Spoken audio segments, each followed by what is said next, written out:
এখন আমরা চিত্রে যে ত্রিভুজটা দেখতে পাচ্ছি এটা তিনটা বাহুই সমান। যে ত্রিভুজের তিন বাহু সমান আমরা জানি তাকে বলে হচ্ছে কি ত্রিভুজ বলতো? সমবাহু ত্রিভুজ। আর আমরা সকলেই জানি এই সমবাহু ত্রিভুজ থেকে অবশ্যই এই অধ্যায়ের যদি কোনো সৃজনশীল আসে সেটা এই সমবাহু ত্রিভুজের আলোকেই আসে।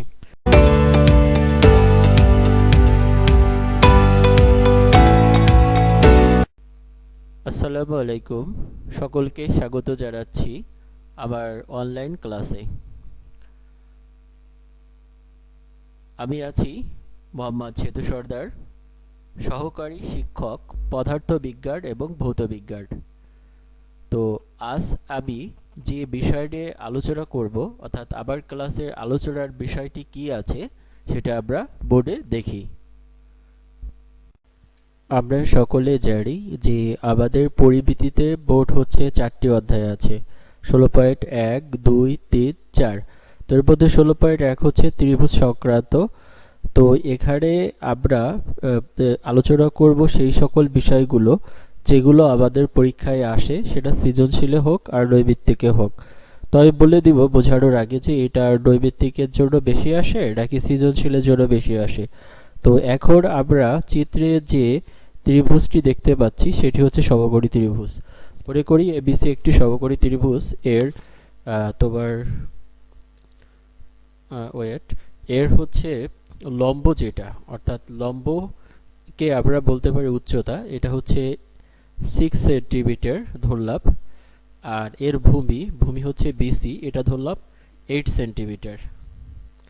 তাহলে তোমাকে বলে দিবে যে একটি সমকোণী ত্রিভুজের উচ্চতা 6 সেন্টিমিটার এবং ভূমি 8 সেন্টিমিটার, ক্ষেত্রফল কত হবে। তো কিসের ক্ষেত্রফল বের করব? সমকোণী ত্রিভুজ এবিসি। তাহলে সমকোণী ত্রিভুজ এবিসি এর ক্ষেত্রফল হবে হাফ ইন্টু ভূমি গুণ উচ্চতা। এখানে ভূমি হচ্ছে বিসি আর উচ্চতা হচ্ছে এবি।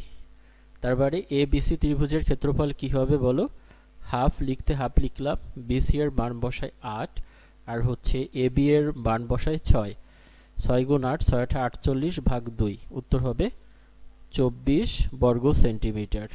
তাহলে এখন আমরা চিত্রে যে ত্রিভুজটা দেখতে পাচ্ছি এটা তিনটা বাহুই সমান। যে ত্রিভুজের তিন বাহু সমান আমরা জানি তাকে বলে হচ্ছে কি ত্রিভুজ বলতো? সমবাহু ত্রিভুজ। আর আমরা সকলেই জানি এই সমবাহু ত্রিভুজ থেকে অবশ্যই এই অধ্যায়ের যদি কোনো সৃজনশীল আসে সেটা এই সমবাহু ত্রিভুজের আলোকেই আসে। খুব ইম্পর্টেন্ট হচ্ছে সমবাহু ত্রিভুজ। তো এই সমবাহু ত্রিভুজটা খুব ভালোভাবে আমরা দেখব। তো দেখো এখানে আমাদের দেয়া আছে একটি সমবাহু ত্রিভুজের প্রত্যেকটি বাহুর দৈর্ঘ্য 5 সেন্টিমিটার হলে সমবাহু ত্রিভুজের ক্ষেত্রফল কত। এখন সমবাহু ত্রিভুজ কি আছে বলো তো? সমবাহু ত্রিভুজ আছে এ বি সি। এখন সমবাহু ত্রিভুজ এবিসি এর ক্ষেত্রফল হবে √3/4 এ স্কয়ার। তুমি অবশ্যই মাস্ট এটা তোমার মুখস্থ করতে হবে। সমবাহু ত্রিভুজের ক্ষেত্রফল হলো √3/4 এ স্কয়ার।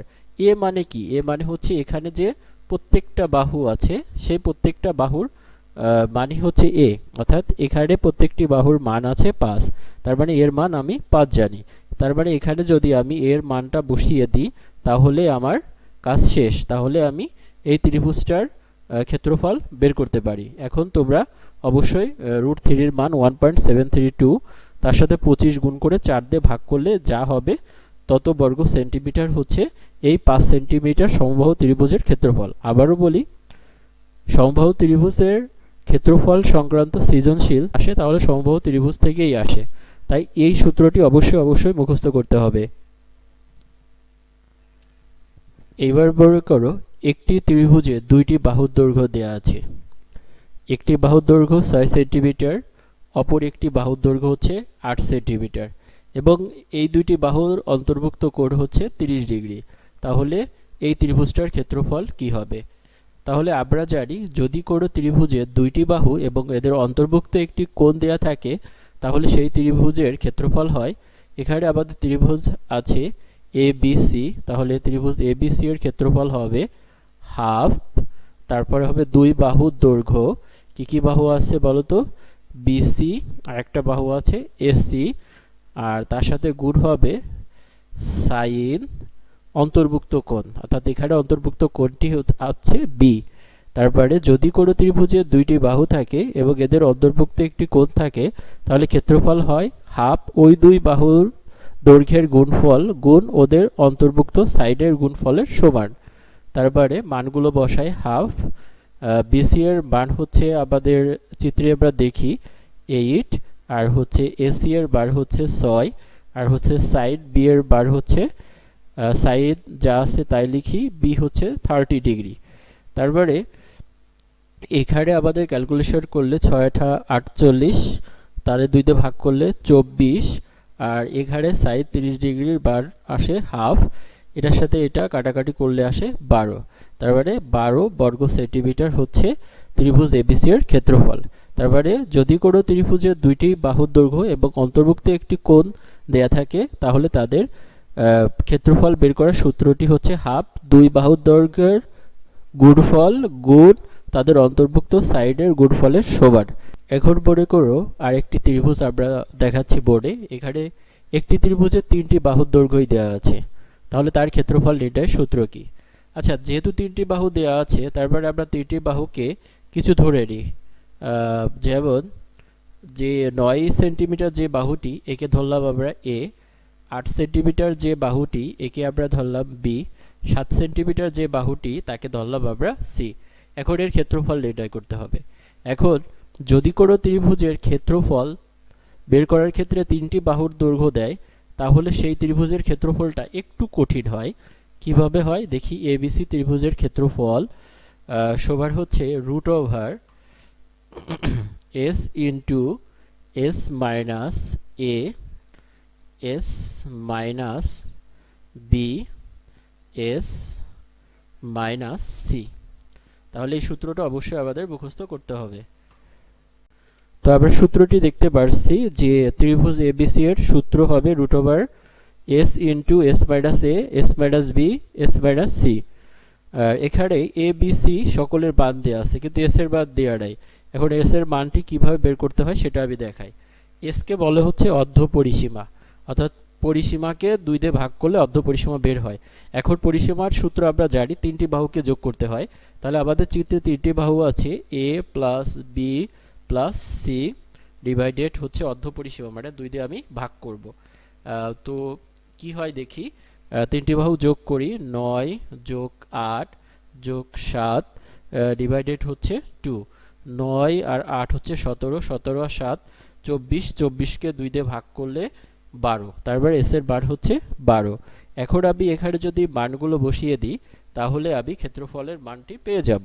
এস এর বার হচ্ছে 12, তারপরে হচ্ছে 12 মাইনাস এর মান কত 9, তারপরে হচ্ছে 12 মাইনাস বির মান হচ্ছে 8, তারপরে হচ্ছে 12 মাইনাস সি এর মান হচ্ছে 7। তো দেখি কি আসে।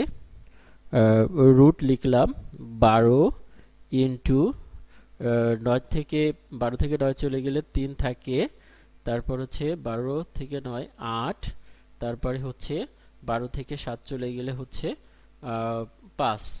তারপরে এই কয়টা গুণ করে যদি আমরা রুট করি, তাহলে আমরা এই ত্রিভুজের ক্ষেত্রফল বের করতে পারবো। এটাও সাধারণত নৈবেদ্যিকে আসে। তাহলে কি বুঝলাম এটা কোন প্রশ্ন? যদি কোনো ত্রিভুজের 3টি বাহুর দৈর্ঘ্য দেয়া থাকে, তাহলে তাদের ক্ষেত্রফল নির্ণয়ের সূত্র। এবং সূত্র নির্ণয়ের ক্ষেত্রে কিন্তু প্রশ্নে এস এর মান দেয়া থাকবে না। এস এর মান বের করার জন্য আমরা 3টা বাহুকে যোগ করে 2 দিয়ে ভাগ করতে হয়। তো এখন আমরা যেটা দেখতে পাচ্ছি, কি দেখতে পাচ্ছি চিত্র দিকে দেখি, যে 2টি বাহু সমান। দেখো এটাও 6 সেন্টিমিটার, এটাও 6 সেন্টিমিটার, আর তৃতীয় বাহুটি অসমান। যে ত্রিভুজে 2টি বাহু সমান হয় তাকে আমরা বলি সমদ্বিবাহু ত্রিভুজ। সমদ্বিবাহু ত্রিভুজ। এখন এই সমদ্বিবাহু ত্রিভুজের সমান সমান বাহুর দৈর্ঘ্য 6 সেন্টিমিটার, ভূমি 4 সেন্টিমিটার, ক্ষেত্রফল নির্ণয় করতে হবে। তো আমি এখানে লিখে দিছি সমবাহু ত্রিভুজের ক্ষেত্রফলের সূত্র b/4 root over 4a square b square. তো দেখো এখানে সমান সমান বাহুর দৈর্ঘ্যকে এ ধরছি, এ হচ্ছে কত বলো তো 6 সেন্টিমিটার, আর হচ্ছে ভূমি হলো বি, বিকে হচ্ছে কি ধরছি 4 সেন্টিমিটার। এবার এই মানগুলো যদি আমি বসিয়ে দিই তাহলে আমি ক্ষেত্রফলের মান বের করতে পারবো। যেমন বি এর মান 4 আছে, 4 বসাই, নিচেই 4 আছে 4 লিখি, রুট ওভার 4, এ হচ্ছে আবার 6 এর স্কোয়ার, বি হচ্ছে 4 এর স্কোয়ার। তার মানে মানগুলো বসিয়ে এখন আমি ক্যালকুলেশন করলে ক্যালকুলেটর সব হিসাব বসিয়ে দিলে যা হবে তত বর্গ সেন্টিমিটারই হচ্ছে আমার সমদ্বিবাহু ত্রিভুজের ক্ষেত্রফল। তার মানে সমদ্বিবাহু ত্রিভুজের ক্ষেত্রফল নির্ণয়ের জন্য সমান সমান বাহুর দৈর্ঘ্য দেয়া থাকে আর হচ্ছে ভূমি দেয়া থাকে। আর ক্ষেত্রফল নির্ণয়ের সূত্রটি অবশ্যই একটু জটিল, বারবার পড়ে এবং বারবার লিখে মুখস্থ করবা। b/4 root over 4 square minus B square. B কে বলে হচ্ছে ভূমি আর এ কে বলে হচ্ছে সমান সমান বাহুর দৈর্ঘ্য।